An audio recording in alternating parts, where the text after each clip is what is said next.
opponents you got to knock out quick.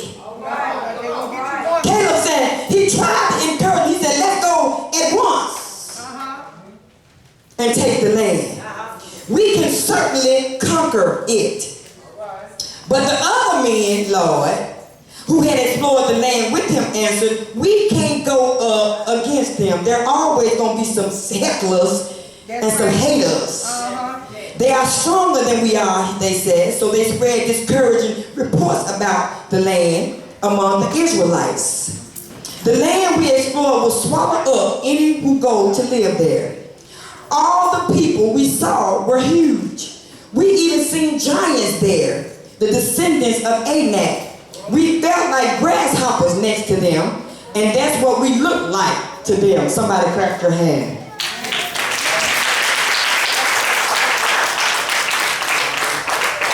We're in the 12th round. And you're going to keep that in mind so you can know where I'm going. I want to ask a question. What will you say in the 12th round? Ask yourself. All right. You done did 1, 2, 3, 4. He just told you, girl, it's amazing how you're on one chord because y'all are all up in. And a lot of people said, my message, it ain't my message, it's God's message.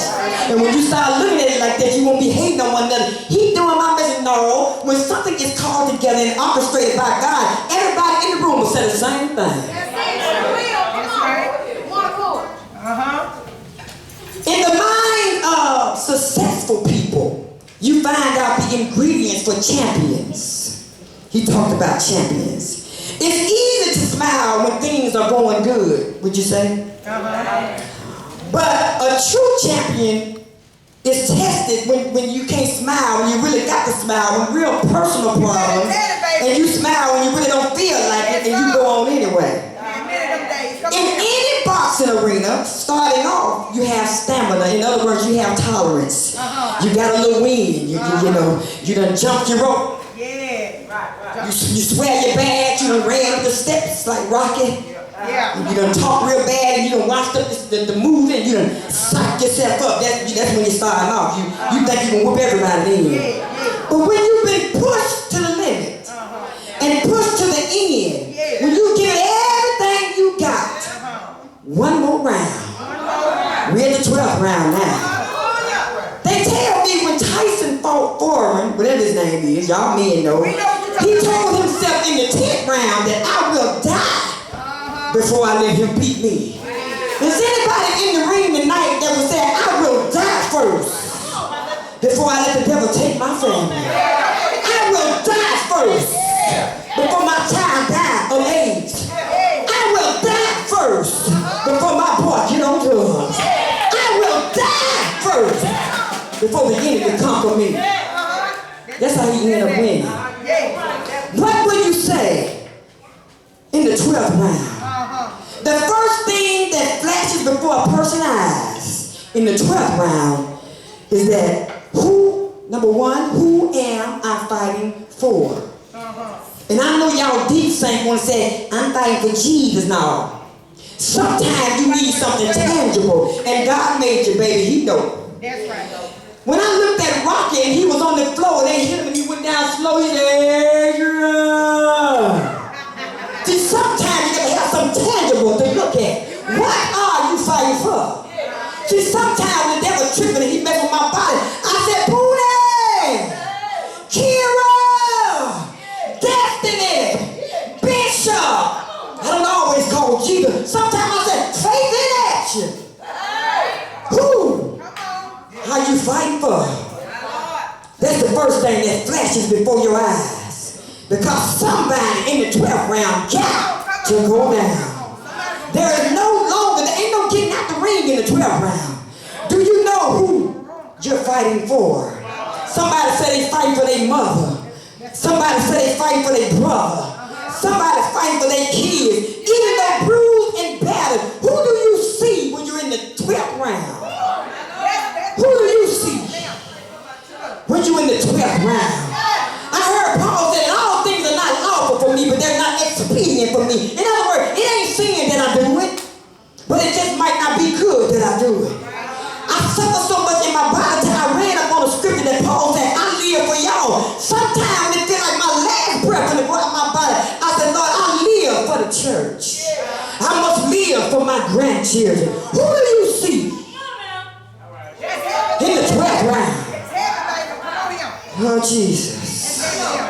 You can't see yourself, because see, you'll give up on you. Because just now, y'all people, I need y'all to hear me good.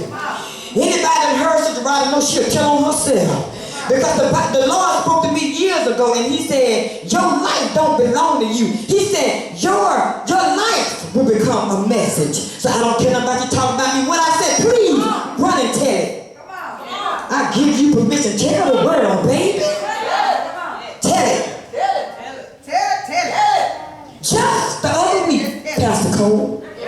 And I heard him say, he ain't gonna talk to y'all, he'll talk to himself. Brother Keith, humble yourself. Brother Keith, get in check. Just last week, First Lady Rodgers, I was in the 12th round.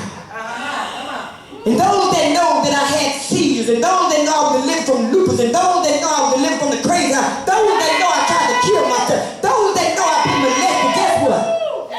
Just last week, somebody said last week. And guess what? I was training.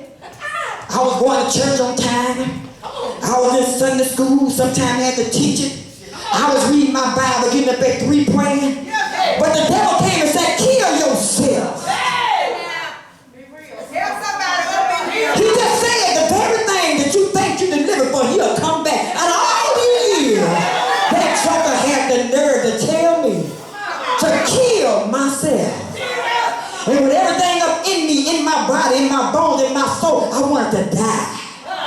Because in the 12th round, you get beat up. In the 12th round, you're mentally tired, physically tired, and you just want, that's why you can't see yourself. Because it was left to me, I'll die and be with Jesus. But how many know you got to live for some? Who do you see in the 12th round?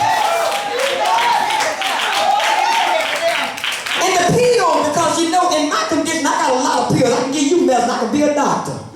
And I was at the house, mama, and I was walking like this. I saw the pill, and I said, no. He said, get them pills, just don't see. I said, They done gave me some nerve pill too. Get that right there. I said, no. I had to talk. I'm in the 12th round. I saw my baby. I said, God, I got to live for pretty. No. I said, Lord, the folks that faith in them, they look up to me. Can't die, Jesus.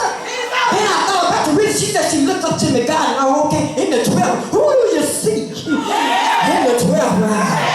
It got so rough, I ran and got in that Malibu. And I sat down. I turned on the radio and I sung, I won't go back. I can't go back to you. I sat there for hours. I got in that room to the park. I came back. I couldn't even go back in the house because he was still saying, get them pills. I saw myself getting a knife and cutting my legs, snapping. I saw blood everywhere. But who do you see in the 12th round? Bless him. You can't see yourself in the 12th round. Leadership is about sacrifice. Who do you see? You got to take a risk in the 12th round. Someone that goes beyond what's normal. That's who a person is that take risks. In the 12th round, there's nobody but you. And if you snooze, you lose in the 12th round. God took me to the Bible. He's talking about them birds, and some folks snoozed. And then they lost because they didn't have no oil. You can't be snoozing in the 12th round.